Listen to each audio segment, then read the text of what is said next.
जी हाँ, आपने बिल्कुल सही सुना। आईसीआईसीआई बैंक पर 12 करोड़ रुपए का जुर्माना लगाया गया है क्योंकि ऋण संबंधित अनियमितताएं पाई गई थी, आरबीआई की गाइडलाइंस को फॉलो नहीं किया जा रहा था। और आईसीआईसी बैंक नहीं, सभी बैंकों को बता देना चाहता हूं, अगर आप आरबीआई की गाइडलाइंस को फॉलो नहीं करेंगे, अगर आप ऐसी रिकवरी एजेंसियों को रखेंगे जो बदतमीजी करेगी, गाली गलौज करेगी, बदमाशों रखेगी, आपके खिलाफ भी एक्शन होगा।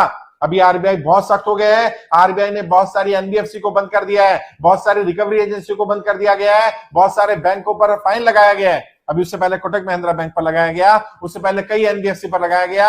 अगर आप अनियमितताएं करेंगे, अगर आप आरबीआई की गाइडलाइंस को फॉलो नहीं करेंगे, अगर आप कस्टमर को उनके अधिकारों से वंचित करेंगे, अगर आप कस्टमर को टॉर्चर करने का काम करेंगे, आरबीआई आपका साथ नहीं देगा, कस्टमर का साथ देगा। आरबीआई रक्षा करेगा कस्टमर की, और आरबीआई को रक्षा करनी भी चाहिए। आईसीआईसी बैंक का एग्जांपल है, कितना ही बड़ा बैंक हो, अगर वो गलत करता है, आरबीआई की गाइडलाइंस को फॉलो नहीं करता है, आरबीआई उन्हें माफ करने वाला नहीं है। आरबीआई ने उन पर फाइन लगाया है। और ऐसे सभी बैंकों को ये एक मैसेज है कि अगर आप अनियमितताएं करेंगे, आप आरबीआई की गाइडलाइंस को फॉलो नहीं करेंगे, आप लोन रिकवरी के मामले में या लोन देने के मामले में या किसी और तरह से भी अनियमितताएं पाई जाएंगी, आपके खिलाफ एक्शन होगा।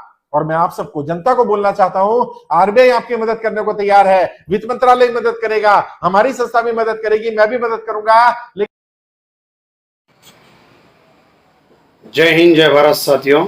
मैं मोहम्मद नईम, आपका भाई, आपका दोस्त और noble India global trust national president और किसान मजदूर जागृति मंच तेलंगाना प्रेसिडेंट।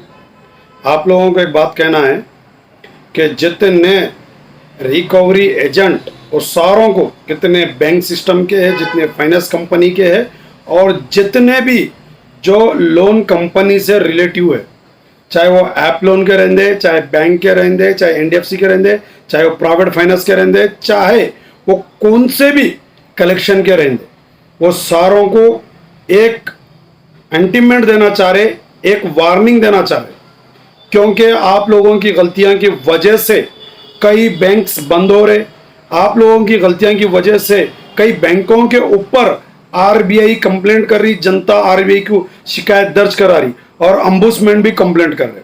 तो कई बैंक बंद हो रहे और कई बैंकों के ऊपर पेनल्टी भी लग रही। कोटक महिंद्रा के ऊपर पेनल्टी लगी, आईसीआईसी बैंक के ऊपर 16 करोड़ की पेनल्टी लगी, एसबीआई के ऊपर केस चल रहा। ऐसे कई बैंक है जिसके ऊपर पेनल्टी लग रही और आरबीआई उसके ऊपर नकेल कस रही, आरबीआई उनको और बोलते सो सुप्रीम कोर्ट में घसीट रही। तो आप लोगों से यही कहना है कि आप रिकवरी वाले अगर सुधर गए तो ठीक है, अगर गुंडागर्दी पे, दादागिरी पे, रोडिज्म पे अगर उतरे तो अब जनता जागे हुई है, जनता होशियार हो गई वाली है।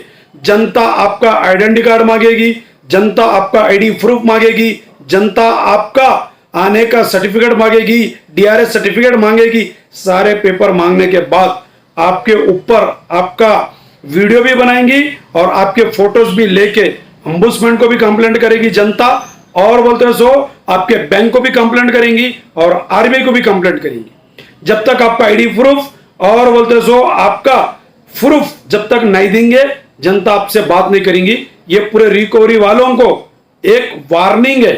आप आरबीआई गाइडलाइंस को फॉलो करो और आरबीआई गाइडलाइंस के हिसाब से आप रिकवरी करो और काम करो। और नेक्स्ट वीडियो जो है या ऊपर जाएगा या पीछे आएगा वीडियो, उस वीडियो में हमारे शाहनवाज चौधरी भारती जी पूरा डिटेल्स बोल चुके हैं। तो ये बात मैं जनता को भी कह रहा हूं कि आप डरिए मत, आपके साथ कानून है, आपके साथ कोर्ट है, आपके साथ संविधान है, तो आप डरिए मत। और हमारा वीडियो ये या पहले आएगा या बाद में आएगा, इसके ऊपर मैं जॉइन करके डाल रहा हूं। आप वो वीडियो को देखिए और पूरा वीडियो देखिए और सुनिए और समझिए, क्योंकि आपके पास कोई भी रिकवरी वाला आ रहा, सबसे पहले उसका डीआरए मांगिए, उसका फोटोज ले लिए, आइडेंटिटी कार्ड मांगो, उसका फोटोज ले लो, उन्हें बात कर रहा हूं उसका वीडियो निकालो, फिर जो आ रहा उसका आधार कार्ड भी मांगो। हो सकता है डुप्लीकेट आइडेंटिटी कार्ड लेके आ, आइडेंटिटी कार्ड और आधार कार्ड दो के ऊपर सेम नाम है तो उसके फोटोज लेके रखो। और जितने लोग आपको फोन कॉल कर रहे उनका टोटल फोन नंबर एक डायरी में एक लिस्ट बना के हमारे तक पहुंचाइए, उनका वीडियो, उनका आइडेंटिटी कार्ड, उनका आधार कार्ड, और जितने फोन कॉल्स आ रहे हैं आपको, आप वो सारे फोन कॉल्स पूरे जितने भी रिकवरी वालों के फोन कॉल्स आ रहे, वो सारे फोन कॉल्स आप एक लिस्ट बनाकर फोन कॉल्स, उनका वीडियो, उनके फोटो, उनके आइडेंटिटी कार्ड, उनका डीआरए और उनका आधार, जितने आपको परेशान कर रहे उनके सारे चीज मांग के एक फाइल बना के हम तक दीजिए।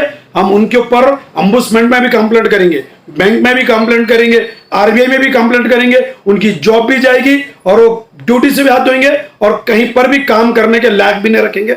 हम उनको उस तरह से उनके ऊपर और उनके ऊपर कोर्ट में भी केस करेंगे। तो मेरा कहना यही है कि आप डरिए मत, घबराइए मत। अगर आपके पास है तो बनिए, आपके पास नहीं है, आप नहीं बन सकते, तो आप कोई घबराने की जरूरत नहीं है, परेशान होने की जरूरत नहीं है, कोई गलत कदम उठाने की जरूरत नहीं है। आपके पास आए तो मैं बोले जैसा ये सारे डॉक्यूमेंट्स जमा करके रखिए। क्या क्या डॉक्यूमेंट्स मांगना है? डेप्थ रिकवरी सर्टिफिकेट मांगना है, आइडेंटिटी कार्ड मांगना है, हाउस विजिटिंग लेटर मांगना है, फिर उसका आइडेंटिटी प्रूफ मांगना है, उसका आधार कार्ड मांगना है, फिर वो जो बैंक में काम कर रहा है उसकी आइडेंटिटी मांगना है, फिर उसका नंबर भी लेना है। ये कॉपी लेके हमारे को दीजिए, हम उसके ऊपर जरूर करेंगे। फिर उसका वीडियो बनाना है और वो क्या बात कर रहा उसका वीडियो बनाना है 1 से 2 मिनट का, फिर उसके फोटोज लेना है। बात आपको समझ में आ गई होंगी। ये काम करिए आप और सबको, पूरे रिकवरी वालों तक ये वीडियो को भेजिए ताकि वो भी जाग जाए, क्योंकि आरबीआई इनके ऊपर भी एक्शन ले सके। तो मैं ये कह रहा हूं, जय हिंद, जय भारत। हमारा वीडियो ये आगे आएगा, पीछे आएगा, पूरा देखिए। जय हिंद, जय भारत।